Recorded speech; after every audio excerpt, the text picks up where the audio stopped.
With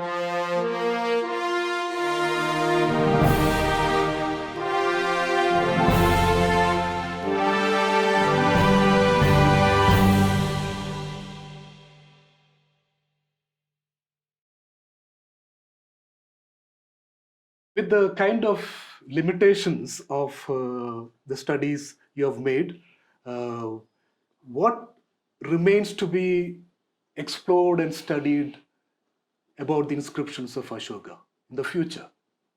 No, if somebody still discovers, sometimes in the market, no, people have found an inscription in Aramaic just lying there and could buy it in the market. No, but maybe there will be more discoveries, and then we have more texts which will enrich the Ashokan studies. But I think the way this has been done is in many ways original, because see, if you look at the Kandahar Aramaic, just this much, so a few scattered words are there. So to make it a message, you have to do a deep study.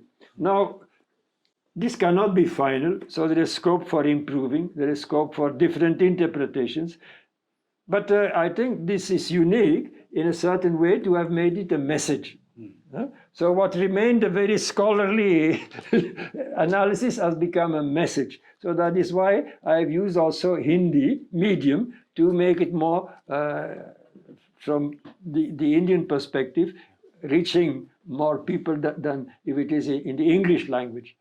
In fact, people told me, why you are not putting into English? I thought, well, the inspiration comes from somebody who has to adapt the new culture. I'm coming from Belgium, born in Congo, but I fully adapted myself to the Indian context. My Mrs. Kaveri is from Tamil-speaking community. Now we are both settled in Bengaluru. So it is a kind of point of Kannada, okay, but I could not use this language. So I've used Hindi as the medium of trying to express this message of Ashoka to bring people together. Final conclusion of the Hindi thesis, I added a few words in English. So I could read out some of these remarks. It is said there that in a serial presentation of the bilingual, see, monolingual are the Prakrit, bilingual are Aramaic and Greek. The bilingual inscriptions, Ashoka the Great has bequeathed to us not only the records of his own spiritual journey, but also a basic vocabulary for transcultural intercommunication, centered on upright behavior, keywords and concepts for translation of Dhamma, and its demands of mutual respect, love, and universal welfare still inspire us to attempt contextual or co-textual readings of sacred scriptures with appreciations of others' opinions and ways of life, as advocated in the Ashokan edicts. So that is my somehow conclusion. And to say that it is still inspiring for those areas which are conflict areas up to the Western Asia, the areas Israel, Syria, now then Pakistan, Afghanistan, all in turmoil. So this message is certainly updated. I mean, it appeals still for our context. So I think that is a motivation, a plus motivation for trying to communicate this. So the idea of Lok Samavaya, to bring people together, is still very relevant for our Indian context also. Thank you. You write somewhere that the Shila Lake, which is the rock inscriptions, should become Sheel Lake. I like the way the words were used. Shila Lake is rock inscriptions. What did you mean by Sheel Lake? Shil is a behavior, no? Good conduct. So that is like my name is Shilanand. So Shil Anand, but people say it is Shilanand. Your joy is in your behavior, the way you correspond to the inner voice and try to live a good life. So that is Shil Lake. It is a lake which is not just an imperial Adesh, but it is a Sandesh. It is not only an edict which is an instruction, a code, no, of a political agency to try to correct people. No, it is a message. So that is how the word Sandesh is used. And Shil Lake, it is a lake for Dharma lake. They use also the word Dharma lake. And Dharma Lipi also. Okay. Another salient feature I found here also was in one of those 7 messages, Ashoka mentions how people should even respect servants, paid servants. That was very touching, you know. That king at that time should think in these lines. Is there any special significance? I think in the background, it is almost unique that, see, you have the Kautilya Arthashastra of the Mauryan Empire, okay, from Chandragupta Maurya. But Ashoka shows that it's not only there are no slaves, but every person is a human being. So he has transcended the Hierarchy. different hierarchy in society. It says, the more you see, reaching the Dhamma and reaching the Paraloka is not reserved for somebody who is rich or who is cultured or belongs to a certain community, but for him, in the Aramaic, the word Tava is used. Tava means good. So if somebody is Tav, certainly if he is good, he can reach the supreme. But even Atav, somebody who is not good, should also be able to reach. So Ashoka is open for people who are not yet reaching this virtue, or he respects equally those who are not yet reaching that. For him, everybody is equal. So that is, I think, something added in the way. Of course, when I was doing my research also, the professor told me, hey, Hemraji, you are too idealistic.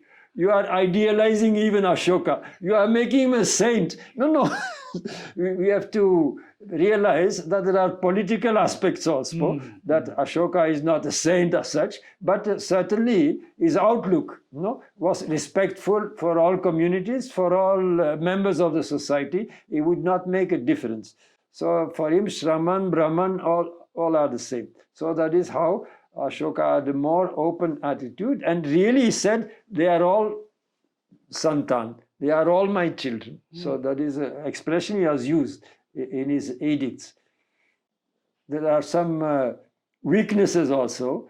You can impose your ideals to people. Say if you are saying ahimsa should include, you should not only your neighbor, your fellow human, but also fish and animals should be respected fully. So you should become vegetarian. So then what about the poor people? They have to live, so they have to eat, they have to catch fish. So Ashoka may have been over-enthusiastic about non-violence and take away the means of livelihood for some people. So, but he himself said, no, first I was eating deer and all kinds of peacock. I like, the words are used in his edicts. Slowly I decreased. So he did not become a radicalist simply.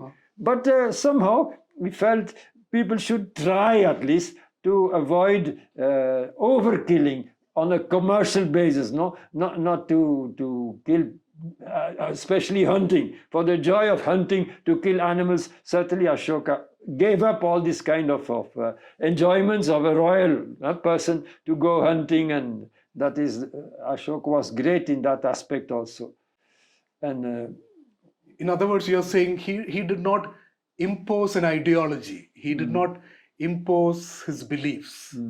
Is that what you're saying? yeah. But you were saying that the attitude towards the servants, no? No, I think there again, it is a revolutionary social attitude, because if you put it in Greek, the word doulos, the servant, the slave in Greek, is accepted even by the great Aristotle, no? He said slaves, okay. He did not challenge the system, whereas if a Greek person reads respect for doulos, for a slave, he is a little bit disturbed, because in his cultural setting that is accepted, that some people can be bought in the market and used for their own benefit. As you use a pot to cook, you use your slave to do all kind of work, and you don't respect him, you can slap him, you kill him, whatever it is. He's just a tool for you. So Ashoka said, no, he is my brother, my sister. So that is something unique that he has expressed, this reverence even for the paid servant, that you should give just wages. And he has used expressions like, you have to, again, love your friend, even your opponent, the one belonging to another sect. So this idea of universal love, of respect, is beyond what we would expect of just a political royal message. So in that way, there is more, when you go to details, it becomes richer, it becomes more controversial, it becomes even revolutionary.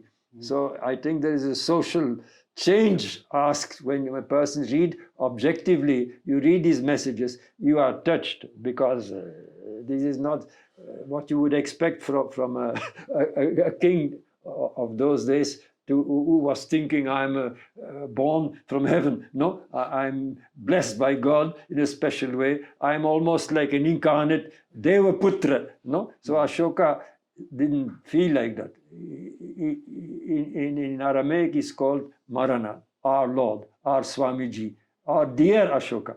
So that is how it is. Okay.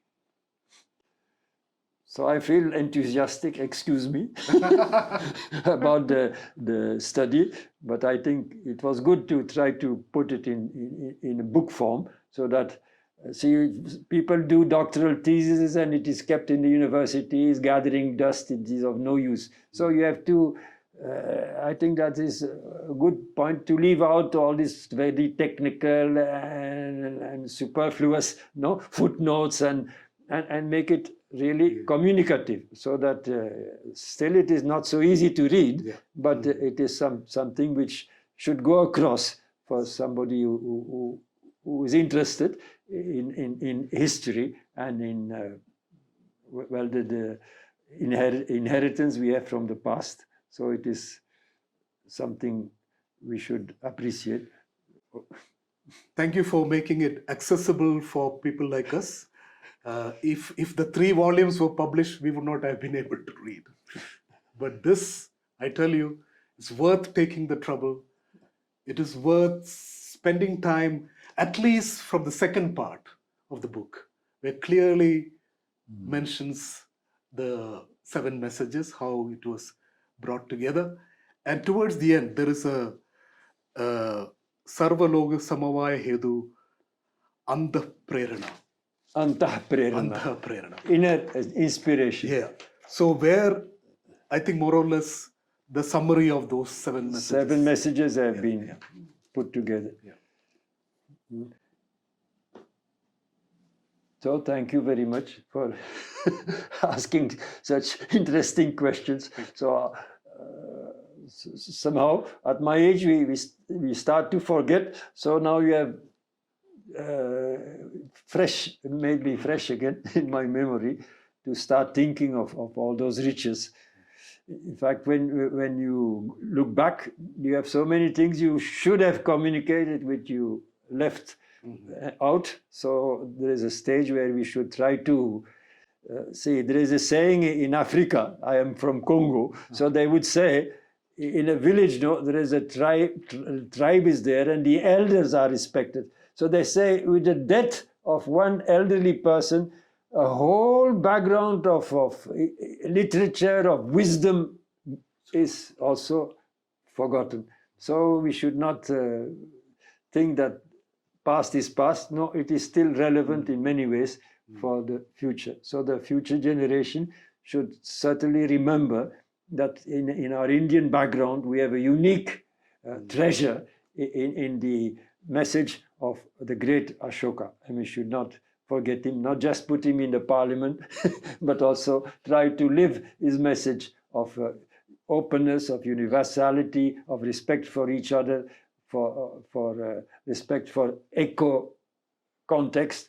We have to go ahead in it. We are in difficult times. The future is not so bright for many of us, so we don't know what is going to happen in this world of AI and all kind of things. So we have to see that there is a solid step there taken by a person like Ashoka to help us to go forward with more confidence that humanity is not at the end of its journey, that there is still a pilgrimage which is continuing, and the inspiration is to be expressed in different ways, but it is still universal. Manav Dharm ek.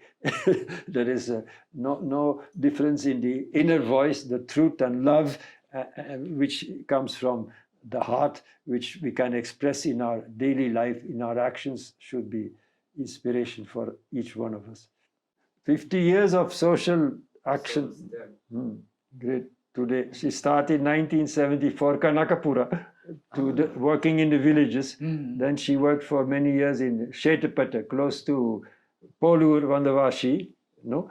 And then she worked in North India for another 12, 13 years, close to Prayagraj at the Sangam. So working in 40 villages for literacy and for all kinds of little business, no? People improve their livelihood, and then especially sponsorship of children who cannot not afford to go for studies. So she has tried to help them through an NGO called Setu Karan. Setu Karan, bridging communities. So that is great. Thank you. But I feel you are overemphasizing my contribution. In fact, every author or every researcher is enthusiastic about his topic and wants it to put it across, but he himself is enriched by it. So they always tell, you came to India. No, I learned more from India. So India gave me more than I ever could bring to India. So we are all learners in life, and this is part of our growth in maturity, that we appreciate other languages, other cultures. But I was privileged to have the background to do this research, because I come from Belgium originally, and from high school level we had already to learn Greek and Latin, and afterwards I added Hebrew, Aramaic. So the scriptural languages are my hobby. So I want to try to see scriptures in a co-textual context. No? So because every scripture has its own message, its own background, but there are links even through the intercultural exchange in old days, but also the insights from the heart. Those rishis, those sages have something to communicate which is universal.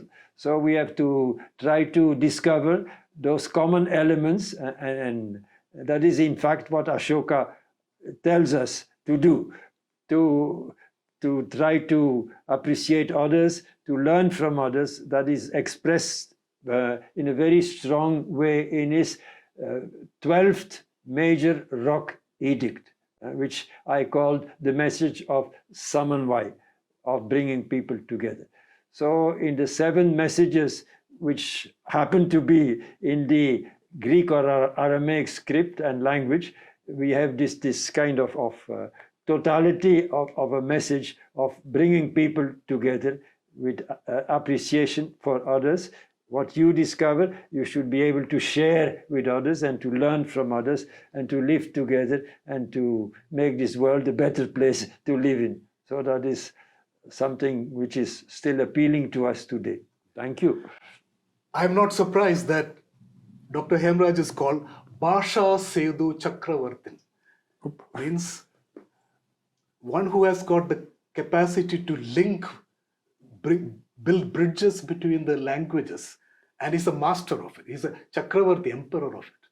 Thank you for... No, that is an award which I received from one Padma Bhushan, Padma Shri, Shri Avasti from Lucknow, who started Bhuvan Vani Trust. So I was associated with that trust, and he in fact asked me first to transliterate and translate the Iliad of Homer, Greek.